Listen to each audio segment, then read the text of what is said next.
All right, you can see my screen and you can hear me? Yes. And Yeah. you can see me? Yes? And you can see that I'm in the mandatory code presentation jacket that you can see that I'm wearing in the slide. So it just happens that ANA happened to choose the same colors for their code this time, which you can see here. It's not black, it looks black here, I guess. As my favorite color, it's kind of like Girl Scout green. So I'm happy to present, curiously, the pictures of everyone are, let's see, are over the text of my slides. How can I remedy that? Can you see the whole slide, everybody, or just part of it? We can see the whole slide.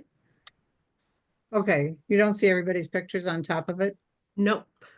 Okay, well, that's the wrong slide anyway. They're on top on mine. So that's me. Over to I have no conflicts of interest of any kind anymore. I'd like you to pay attention to the key changes to the revised, I can't see what I need to see, the changes and updates, and articulate ways that you can use this every day. And like the 2015 code, you will in fact need it every day. And we also want to explore the evolving role of nurses in addressing broader social issues. And we'll talk about that, especially when we get to the new provision, which is provision 10. So here's the process for the revision, and that is not spelled incorrectly at top. It was designed that way so that we would see it in a new way, see the code in a new way. It was an 18 plus about 12-month process. There were 6 co-chairs, 23 subject matter experts, and 19 writers to make it 48 people who worked on this. So it's not just 1 or 2 people who sat down on a Saturday and ginned it out. It's a lot of people with a lot of expertise. The charter said that our intent is to revise the code in response to issues of race, class, sexual identification, social division, and structures that harm or disadvantage, and to address changes in caring science, health science, the nursing humanities, and of course, technology.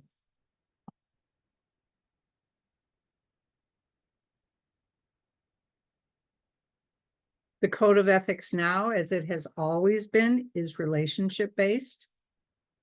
It comes from the early nursing ethics literature. Marcia Fowler has written a book recently that will make that available to you if you're very interested in the history of nursing ethics. And I need to make the point that it's not to be confused with bioethics, which is principle-based. And you're all familiar with the principles: autonomy, justice, maleficence, beneficence, and the focus of biomedical ethics tends to be on resolving ethical dilemmas, where the focus of nursing ethics is more on relationships. Nursing ethics and the code place emphasis on the moral identity of the nurse and emphasize our values as a profession. It's important to understand this distinction. We draw on a range of ethical frameworks to inform our work, and our history influenced how the content has evolved. So primarily that's the history of women, but the history of everyone going back as far as we have written literature. The preface and introduction, let me click another button away here, is very important, and I could spend this entire hour on the preface and introduction, so please take the time to read it. It's extraordinarily important and will give you a background that will help the rest of the code make sense to you. It outlines the purpose of the code. It outlines the background and structure of the code. It provides an overview of the values and virtues derived from nursing ethics, which are the foundation of the code. The high points, as always, are that the code is non-negotiable. It's for all nurses in all roles in all settings. It has a normative framework, and it is an aspirational guide, and that aspiration is very important. The definition of nursing that we use in the code is the same that is found in the scope and standards, and it's an expanded definition of nursing that many of you are familiar with.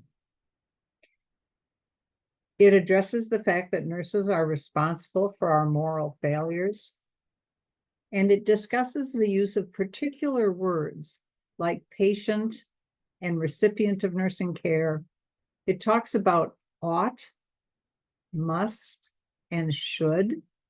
Ought being the moral imperative, and must and should being things we should do, but without a moral imperative. I want to read to you the entire preface and introduction, but I don't have time, luckily for you, so I'll just read a little bit here. Applied ethics wrestles with the questions of right, wrong, good, and evil in a specific socially defined realm of human action. The fundamental concern of a code of ethics for nursing is to provide normative moral guidance for nurses in terms of what they ought to do, ought to be, ought to seek, and embody in everyday nursing.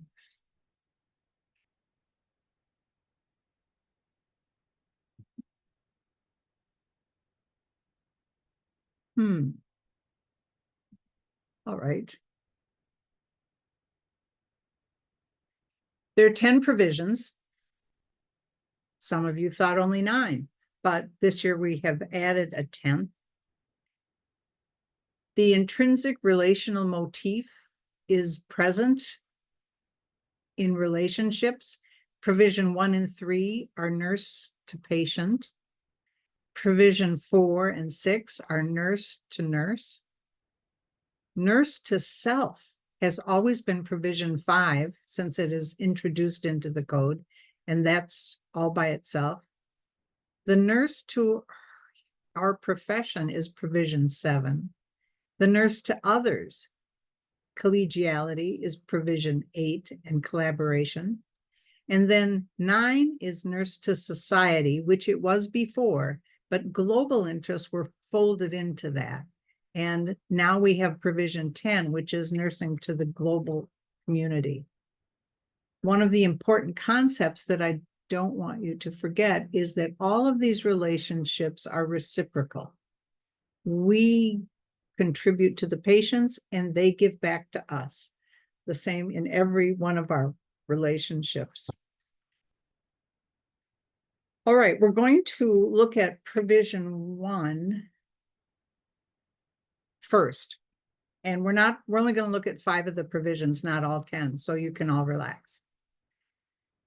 Provision 1, if you would read it, it's on the left there, and it has 4 interpretive statements.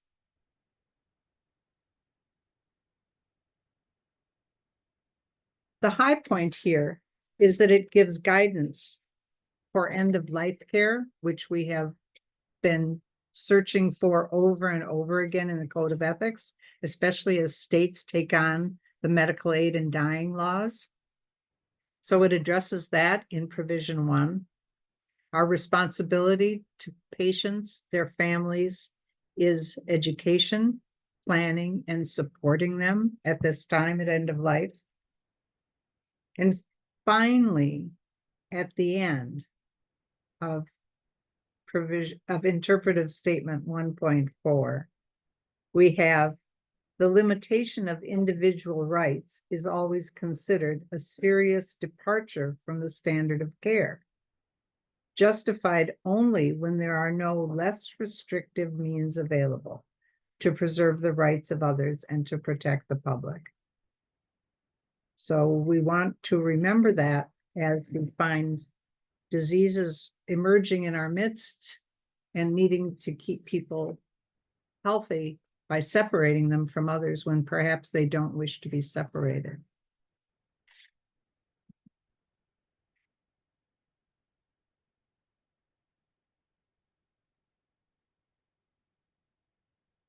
All right, 2015 is on the left. That's what the code used to look like. And 2025 is on the right, and that's what it looks like now.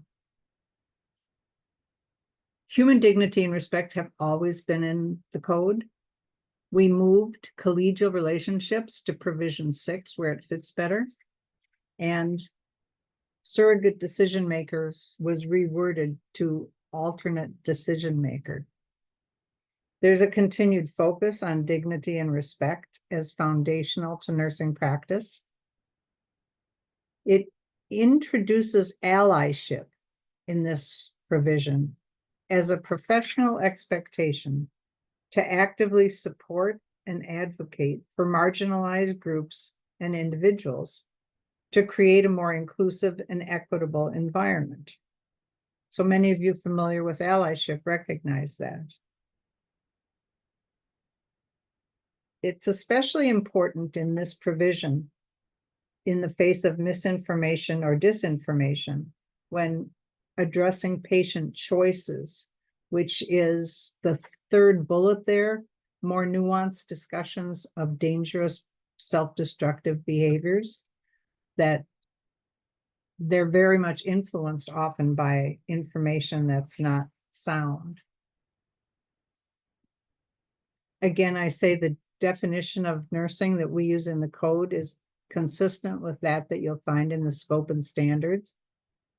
This provision condemns dehumanization. It recognizes and asks us to recognize and commit to combating racism, bigotry, prejudicial bias, and discrimination. It also introduces self-reflection so that nurses are asked to critically examine their own biases, identifying and mitigating personal biases. And I already mentioned that the term surrogate decision maker, if you're looking for it, is now known as alternate decision maker.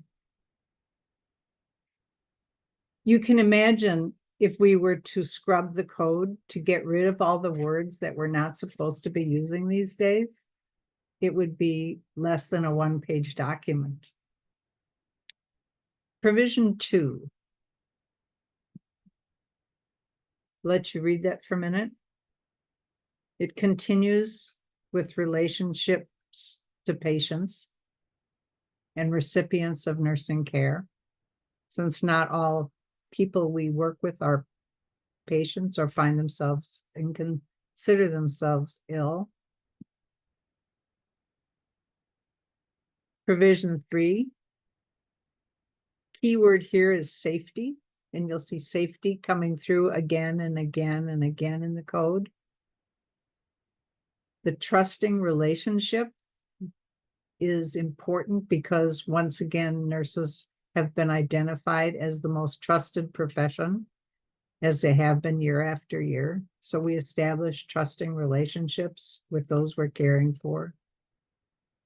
There are 5 interpretive statements here, and you can see 3 of them contain safety or address safety.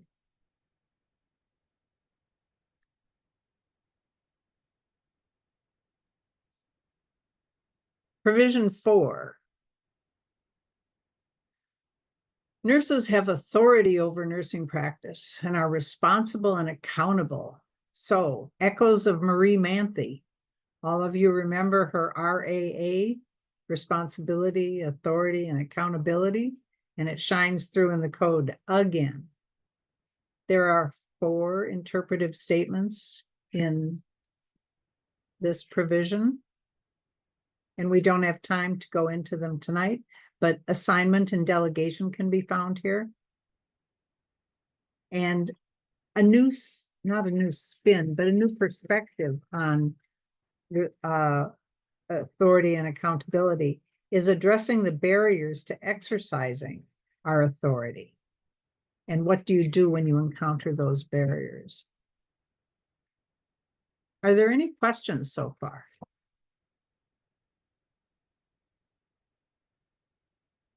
Would I know if there were? Kathy, you can I see? I can't see people, so I don't see any hands up. all right. Well, provision 5. Getting down to one of my favorites. I'll give you a minute to read the provision.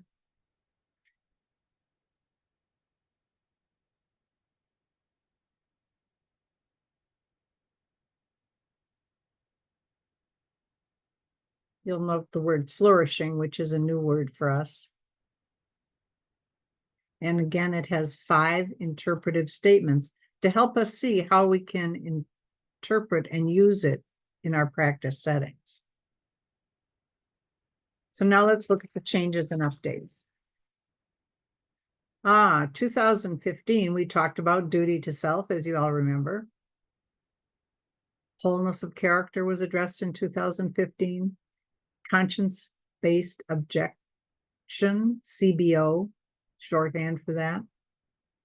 Personal and professional growth and competence were all in provision 5.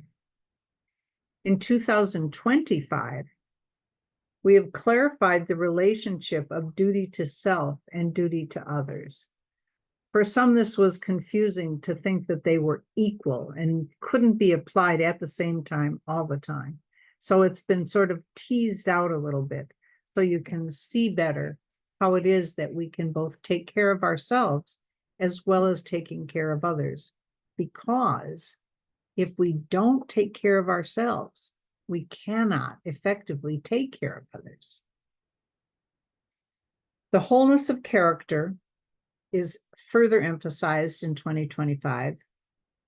It asks that we bring creativity and diverse perspectives to practice, and clearly states that behaviors that are racist, discriminatory, or harmful are explicitly prohibited. Conscience-based objection, which is kind of hard to say fast, CBO, excludes personal preference, as it always has. You can't just say, I'm not doing that because I don't want to. It's rooted always in ethical integrity of the nurse and cannot be used to justify discriminatory actions. Some examples are reproductive health, care at the beginning and end of life, mandatory reporting, gender affirming care. Any of you encountering that stuff already at work?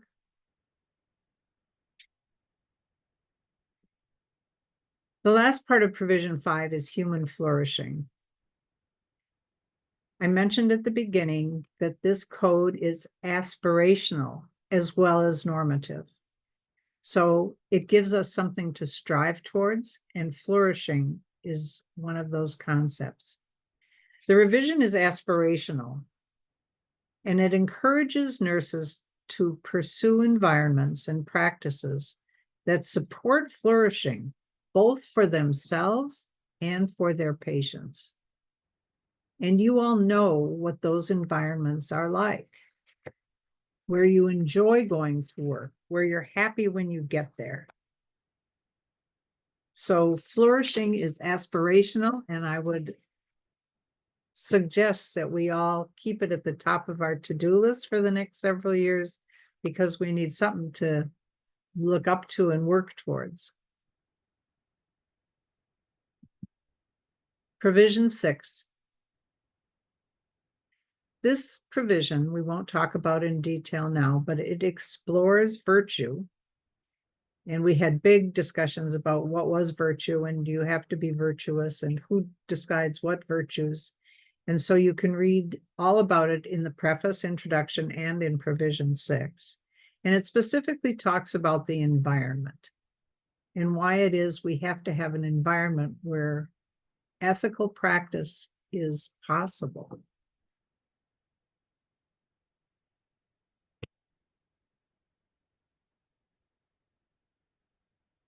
Provision 7 is here. Take a minute to read it, please. It's on the left.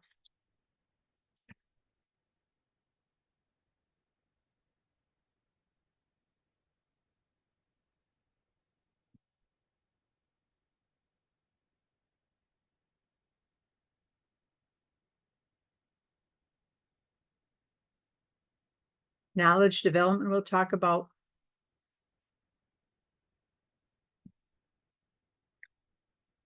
As being a new term in 2025.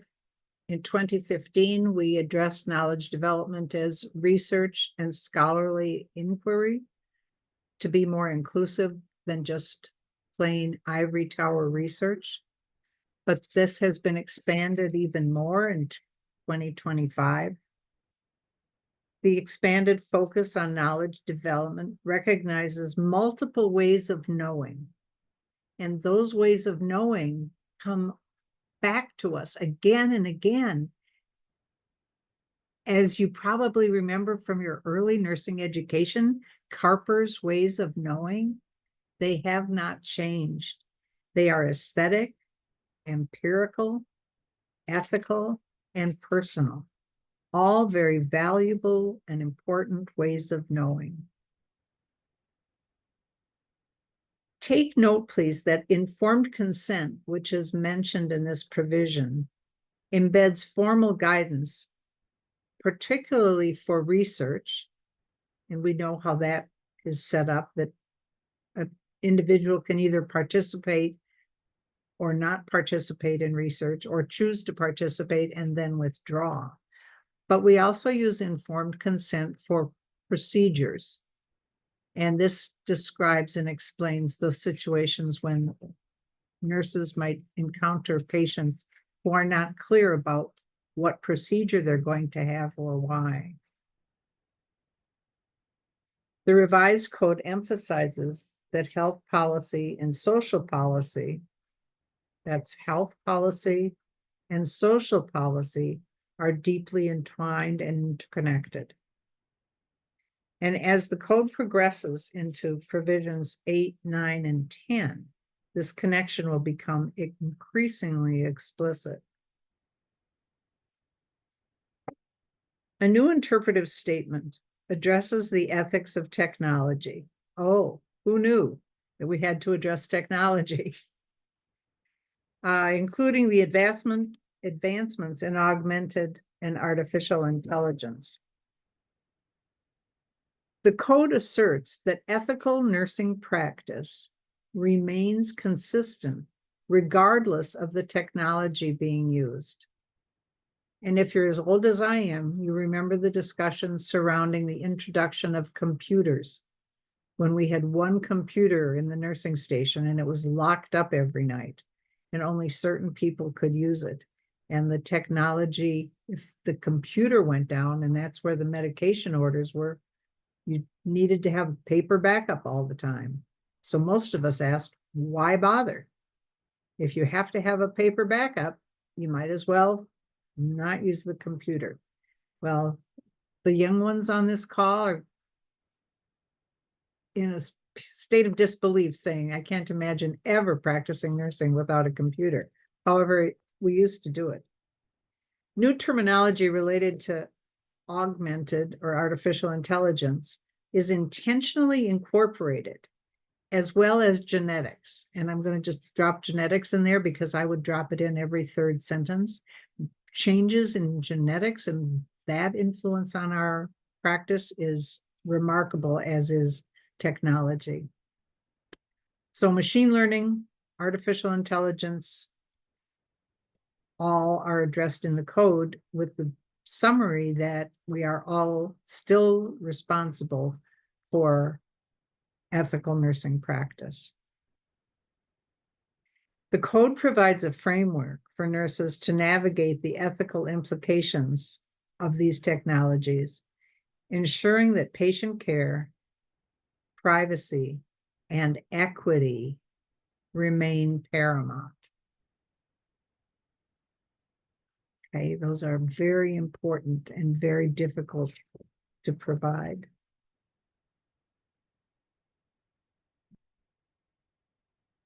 Here's provision 8. We have 8, 9, and 10 to go.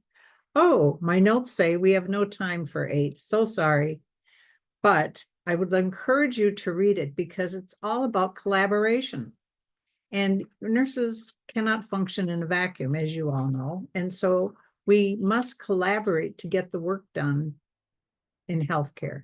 So please read provision 8 and look at the changes. See if you can pick them out from last time. Provision 9 and 10 are the last ones we'll talk about. It is, we get, what, 10 more minutes, Kath, before questions or discussion? Good. Provision 9 takes about a half hour all by, 10 takes a half hour all by itself. So we should have fun discussing that. So provision 9, what it says is key in the first line. Nurses and their professional organizations. It's not or, it's and. So our professional organization is ANA in tonight, but there are many, many of them, and they all work very hard. In 2015, we had a provision that talked about this. It talked about social ethics, social justice, social policy. There was a global component then, and there was a policy section that we have retained and updated. And I would ask you to remember that this code in 2025, which is new since 2015, because ANA has the code revised every 10 years. Most of what came from the 2015 code was in the code that preceded it. And we only change what is necessary and add what is necessary. So it doesn't appear to be a new document all the time. So I have a little bit of reading to do here, so I have to organize my workspace. The things that are new or different in 2025 are on the right. Assertion of nursing values. The profession should imitate the values we hold for individual nurses. So we want our profession to be honest if we expect nurses to be honest. You know how that goes. So a better explanation is in the code itself on page 37. Hang on just a moment.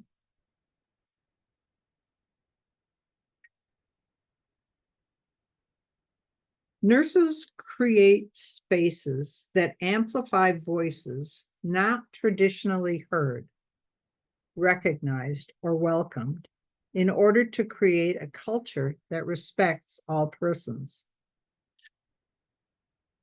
Nursing values instill a sense of duty beyond individuals' careers, emphasizing the collective impact the profession can have on societal well-being. Professional organizations acting in solidarity is a formidable force and strengthens the ability of the profession to influence social justice and global health. So if you think about the intensive care nurses and the acute care nurses and the IV nurses and the oncology nurses and the nurse midwives and the nurse executives and everybody working together, what a powerful voice we are. Social covenant is next, and a new term that we introduced in this code called civic professionalism. And that is better said in the code. Society establishes a reciprocal covenant with nursing and grants authority to nursing to provide care for the health and well-being of all members of society. The goals of the profession are achieved through nursing's fidelity to the enduring nurse to patient, nurse to society relationships that are rooted in trust. I couldn't say it any better. So that's our commitment to society.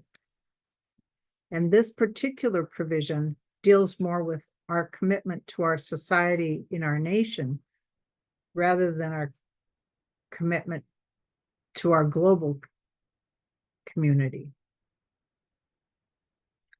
A good and healthy society, moving beyond access to equal outcomes to advance the vision of nursing society, members coexist and flourish. Again, that word flourish.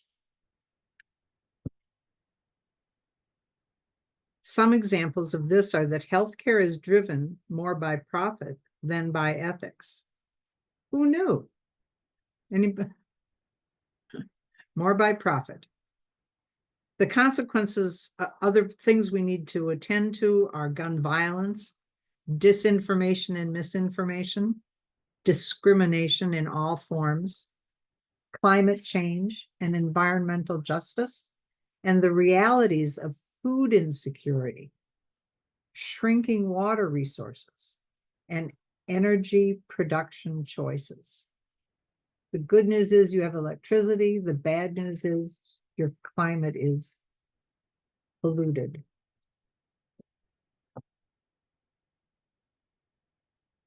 So that was social covenant, good and healthy society.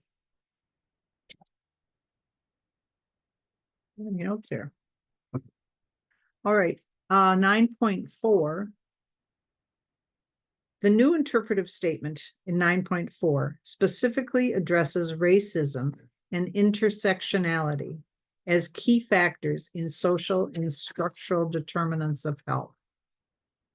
The code acknowledges the impact of systemic oppression on health disparities and highlights the need for intentional efforts to dismantle racism in healthcare and society.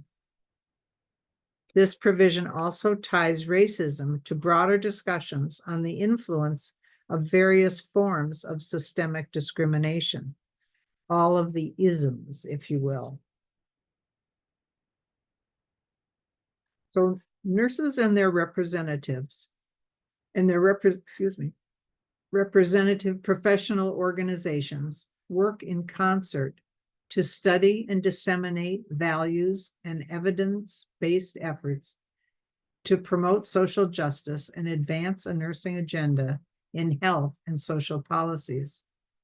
Further, nurses and nursing organizations have an obligation to speak against legislation and social policy that undermines health, equity, human flourishing, and the common good. To be silent is to be complicit. Nursing unity strengthens the voice of nurses and helps mitigate both personal and professional risk while furthering the ends that nursing seeks. So provision 9 is powerful, but primarily addresses those things that we are taking care of or need to take care of at home. Provision 10, new. Here it is. Da, da, da.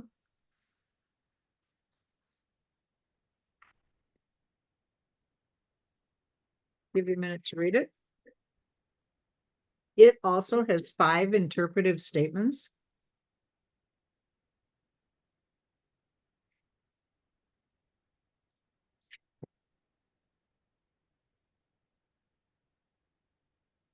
And we're going to look at each of them in a little bit more detail.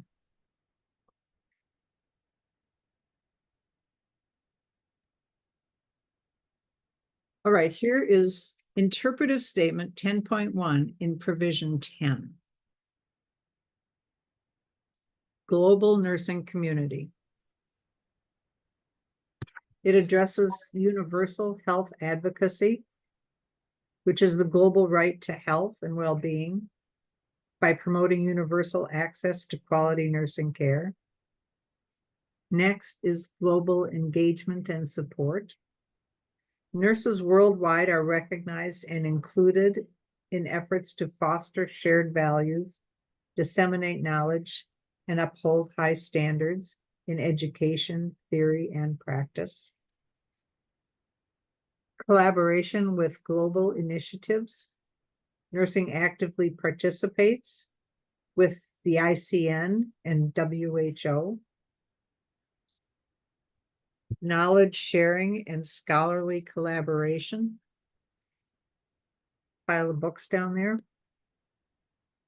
Nurses contribute to the global community through research, attending congresses, sharing scientific findings, and engaging in mutual exchanges of educators, researchers, practitioners, and students. And once again, you see that reciprocity, that they send us faculty and we send them faculty, back and forth, back and forth. Knowledge sharing and scholarly collaboration. Nurses, we just did that one. Addressing nurse migration and shortages. This has been around as a discussion item as long as I've been in nurse. Addressing nurse migration and shortages. Nursing works to identify and mitigate the root cause of nurses who are leaving their countries and coming here to work in situations that aren't what they ought to be. They're coming under duress sometimes. We have to allow them to come freely if they wish to come freely. But if we do too much recruiting with unfair kinds of enticements, then that's not right either. So it's a very fine line and requires a lot of balance. It's addressed more in 10.2 here.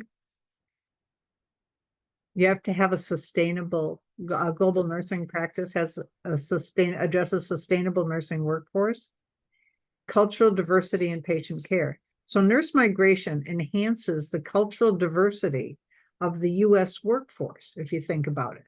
So if we have people coming here from all different countries, it would be nice if we had nurses coming here from all different countries, because then the patients, the individuals, when they require nursing care, would have something familiar and someone familiar with their culture and language. But that isn't always possible to get the right balance. We respect autonomy and fair recruitment. Policies must respect the autonomy of migrating nurses, avoid undue inducements, and create a welcoming environment for all nurses, regardless of their country of origin. Global collaboration and preparation. U.S. nurses working with international agencies or in humanitarian settings should prepare by learning the local language, at least some of it, customs, respect their cultural norms, and act as learners and health partners rather than as providers. The last part of this interpretive statement is challenges in disaster and combat zones. Now, there was a lot of discussion on this, particularly coming from military nurses, because it calls out military nurses specifically. Nurses in military or disaster settings must navigate language and cultural barriers, provide compassionate care, and conduct equitable triage according to international standards. And that can be very difficult. Let me see where that is.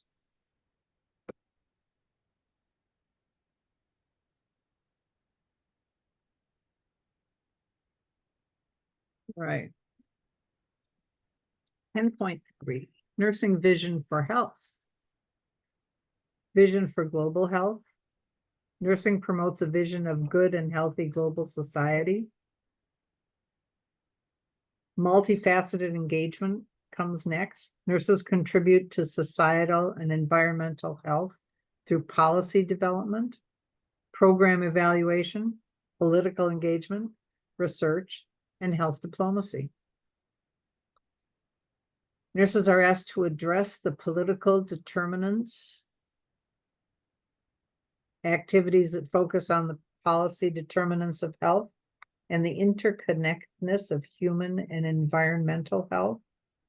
Climate change and planetary health are listed here. The United Nations Development Goals. Nurses work towards achieving the U.S. Sustainable Development Goals, including eradicating poverty, hunger, and disease, improving maternal and child health, and promoting education and gender equality. And the last part of 10.3, sustainable practices and advocacy.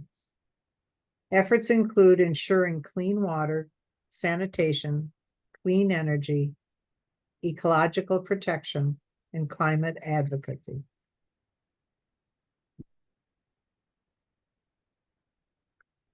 All right, 10.4, and then we go to 10.5, which is the very last one. 10.4 is global nursing solidarity. Pretty important. ICN is coming up here in a couple of weeks. I would like to change the last part, and I could have changed it, but didn't. It's ethically informed and evidence-based care.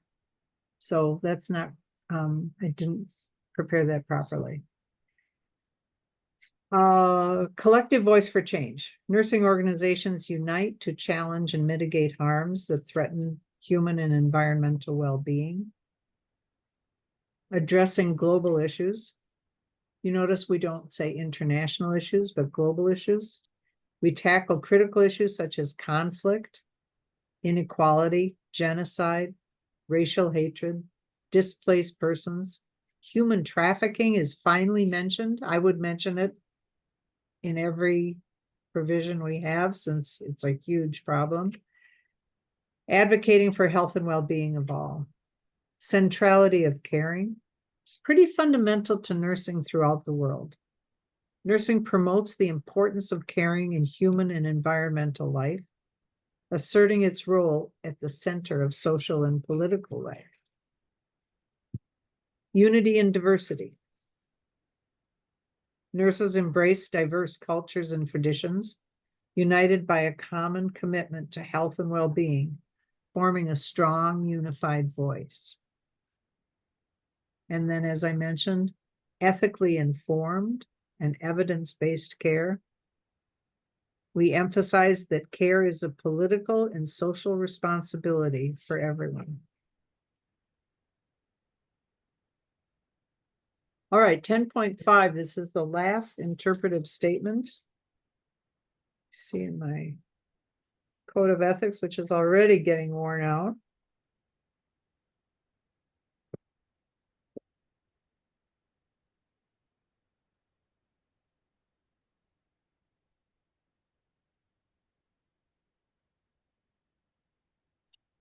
Global health advocacy. Nursing plays a pivotal role.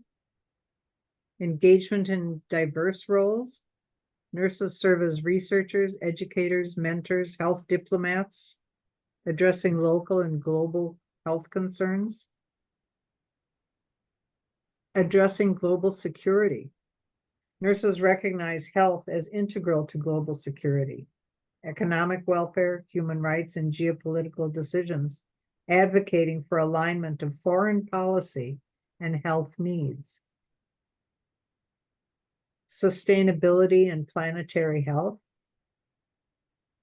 I'm going to read that because it's said much better here. Planetary health challenges include environmental degradation, aridification, exploitation of Earth's resources, ecosystem destruction, climate change, waste, microplastics, forever chemicals, and other environmental assaults. These disproportionately affect the health of the poor and ultimately affect the health of all humanity. So even though it comes later in the code, it's still very important.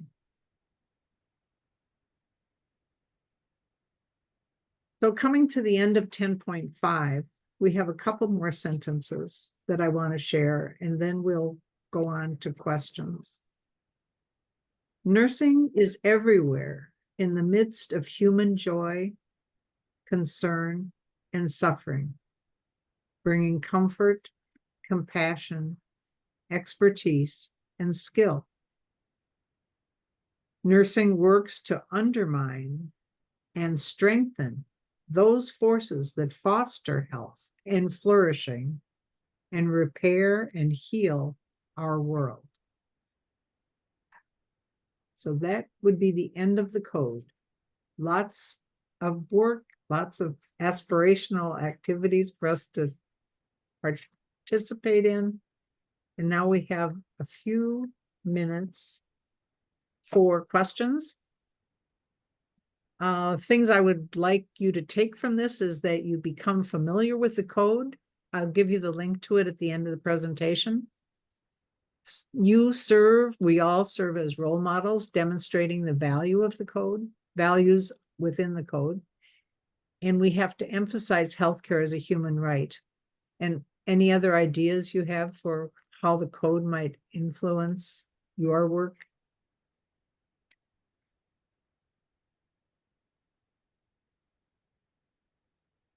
Or any questions you have? I do. Celeste. So first of all, is this already been approved and accepted, and this is the new code, or this is you're proposing it as a final? No, it is approved by the Board of Directors in December, and it was published at the end of January. Okay.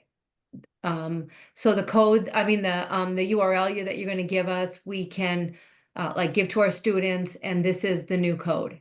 Absolutely, absolutely. Wonderful. Yeah, it was Okay. posted for public comment early last summer. And then we took in all those comments, rewrote it towards the end of the summer, and it went to the board in late September, early October, late October, several times actually, but so it's approved and ready to roll. And there are some lessons already available to use if you're teaching. Yeah, that was my next question. In terms of kind of like what you've done for us, is there like a little synopsis like that we can put with the code? Yeah, there's a toolbox that's going to have a lesson on each of the provisions, and provisions 1, 2, and 3 are done already. 4, 5, and 6 should be coming soon, and they're on the same site that I'll give you the link to. Perfect. Thank you. This fabulous work, Martha. Fabulous. Thank you. Thank you. It was a lot of fun. Anybody else?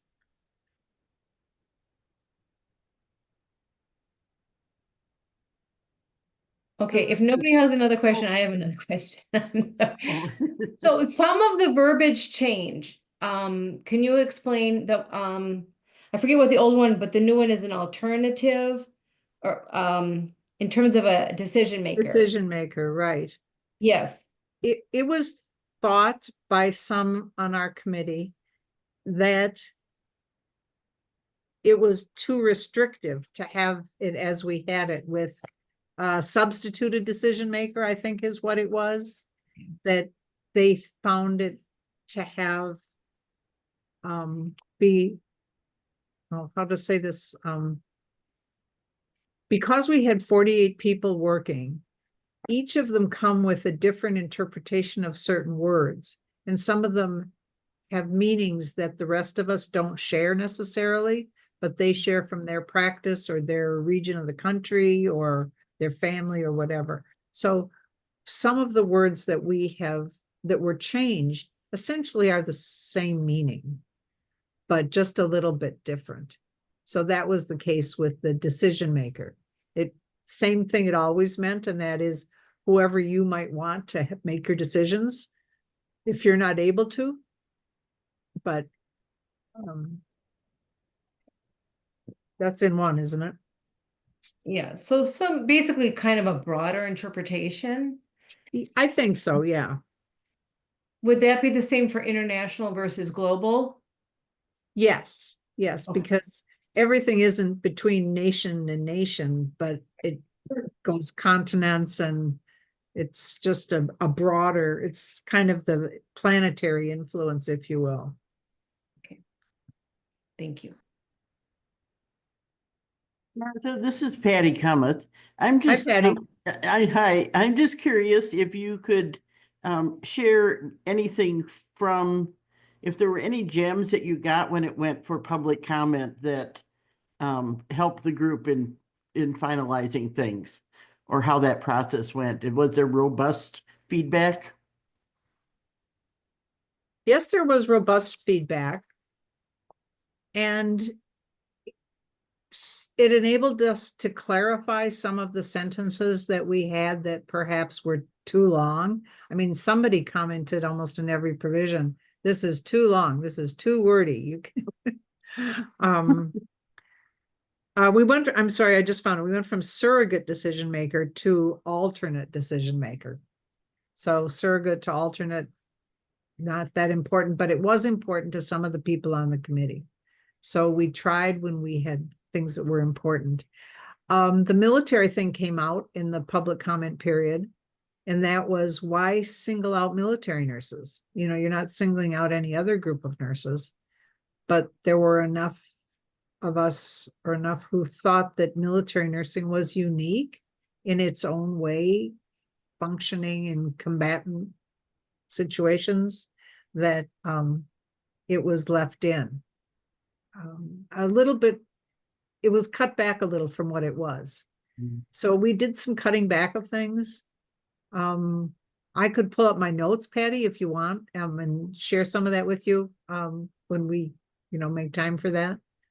Yeah, But no, I don't need more detail. I just am always curious if the public comment sessions provide useful yeah, feedback. I can't tell you how many individuals commented, but there were several thousand comments. Good. So some True people, confession, I was the person, at least one person, who said it was too wordy.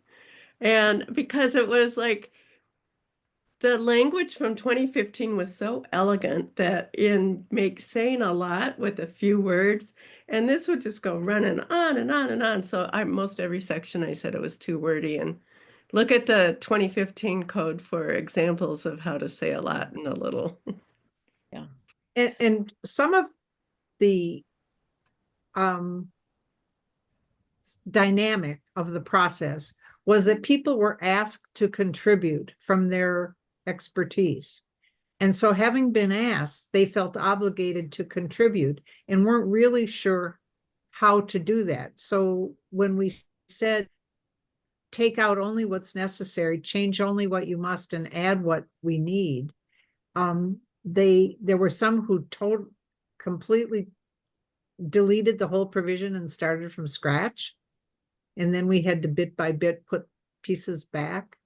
But if you compare the two, when you get both your books side by side, you'll see they're very similar, but a little bit wordier in 2025. Yeah. But the meaning essentially hasn't changed, with the exception of adding some very important things.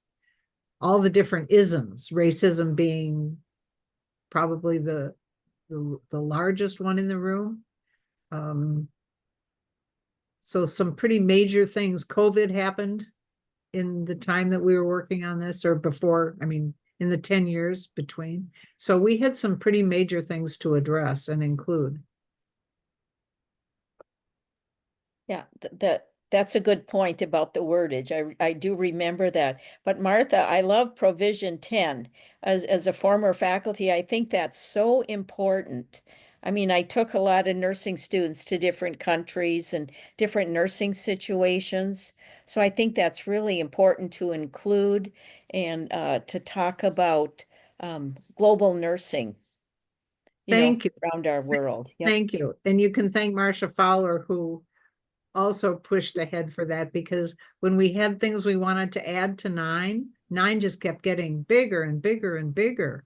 And so we thought that was kind of crazy. So we said, nobody's telling us we can't add a provision, so we did. What is Grace Hopper used to say? Ask for forgiveness before you ask for permission. So we just wrote it up and submitted it. Please, I have to give you more slides here. There's the link. If there's an easy way for them to get that through the chat or any other way, or just take a picture of it or something, but the code is easily available to you. Here's what it looks like when you click on that link, because once you get into the ANA site, it's not that easy. Go to practice and advocate. You can't see my hand here. Go to practice and advocacy at the top, and then code of ethics down below. This is what it'll look like. All the 10 provisions are there, including the beautiful color. You can purchase a copy, but of course it's free, as it always has been. So you can read it online free. If you're very clever, you can print certain select pages, but for the most part, you should just order a copy and have it under your pillow, the same place you kept the other one. So, Martha, is the next time that this will be done another decade from now? Or Yes, okay. yes. I'll be 86. And I'm I'm sure you'll already- be there. Already planning my nap times. Yeah, here are the first 3 lessons. They're available.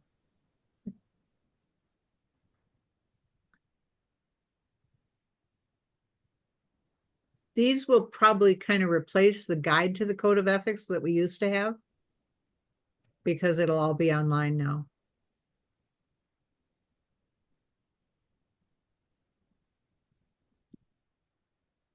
That's it. Can I stop sharing? You did. All right. I'm so impressed that the technology worked. Been my biggest worry.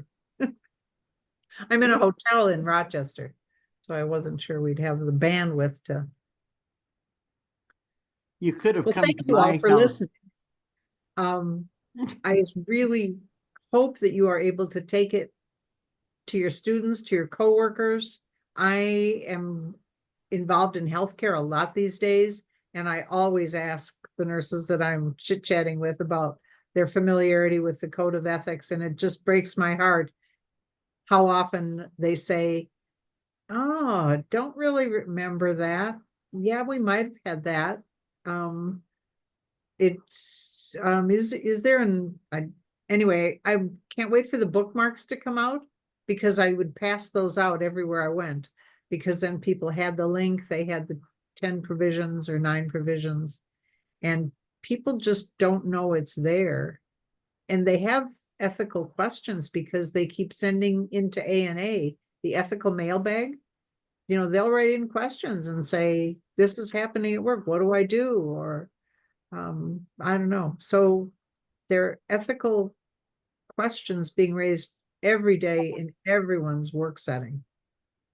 And This is Sue. Thank you so much. This is Susan. When you mentioned bookmarks, I teach at the University of Minnesota, and every fall I teach the ethics course for the master's students. So 64 students, and they graduate in December. So reality shock is setting in that final semester. But as a graduation gift, I always would give them the bookmark to every single one. I'd order every single one. So I'm hoping they come up with the new ones. I think they're almost ready. I asked the other day, because good. I'm going to somewhere else to teach, and yeah, I asked them, and Kara said that they're just about ready.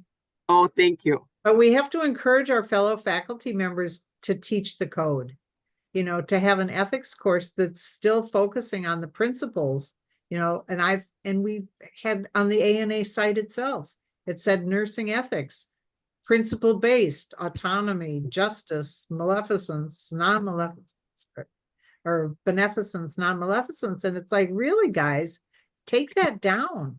It is so wrong, but how it got up there or when, we don't know. But I've been involved with ANA for 20 years now, and I in ethics, and I certainly didn't put it up. So how that came to be, we don't know.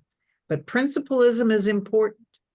So is virtue-based ethics. There are many structural ethics methods that are very useful, and nursing takes a little bit from each of them to come up with our beautiful relational code of ethics and way of interacting with each other and with our world.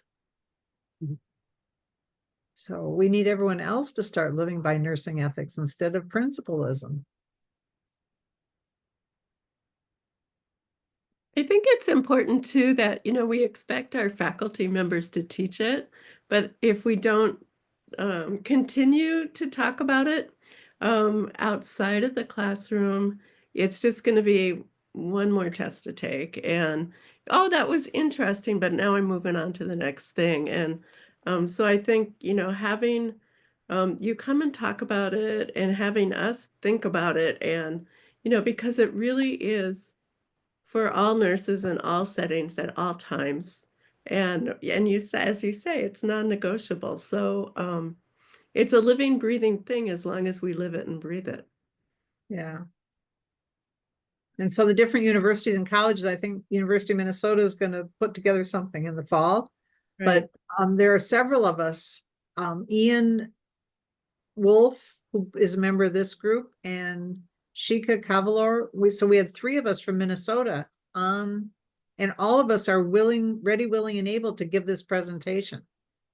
So if we get the requests, we'll get somebody out there for you. Super.